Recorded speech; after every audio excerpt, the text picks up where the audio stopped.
கர்த்தர் நம்மை தைரியப்படுத்தி உருவாக்குகிற தேவனாக இருக்கிறார். பயந்து கொண்டிருக்கிற நேரத்துல கர்த்தர் நம்முடைய வாழ்க்கையில சில காரியங்களை செய்ய முடியறதில்லை. ஏன் தெரியுமா? பயப்படும் போது நம்ம தேவனை நம்பாம நம்ம பிரச்சனைகளை பெருசா நினைக்கிறோம்.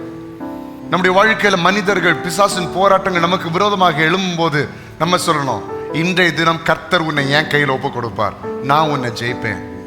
பொருளாதார தேவைகள், பொருளாதார பிரச்சனைகள் நம்ம வாழ்க்கையில் அதிகமாக எழும்போது நம்ம சொல்லணும், இன்றைய தினம் கர்த்தர் உன்னை என் கையில் ஒப்பு கொடுப்பார், நான் உன்னை நிச்சயமாக ஜெயிப்பேன்.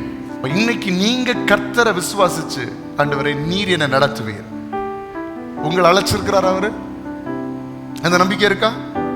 உங்களை தெரிந்து கொண்டிருக்கிறாரா? இந்த இடத்துல நீங்க வந்திருக்கிறீங்கன்னா நான் சொல்லுகிறேன், கர்த்தர் உங்களை அழைச்சிருக்கிறார், உங்களை தெரிந்து கொண்டிருக்கிறார், உங்களை முன் குறித்திருக்கிறார். எனவேதான் இங்கு அழைத்து வந்திருக்கிறார். அப்படி என்றால் நான் விசுவாசிக்கிறேன், உங்களுடைய வாழ்க்கையில் இருக்கிற எல்லா தீமைகளையும், எல்லா பயங்களையும், எல்லா குழப்பங்களையும் மாற்றி உங்களை தைரியப்படுத்தி கர்த்தர் இன்றைக்கு உருவாக்குவார்.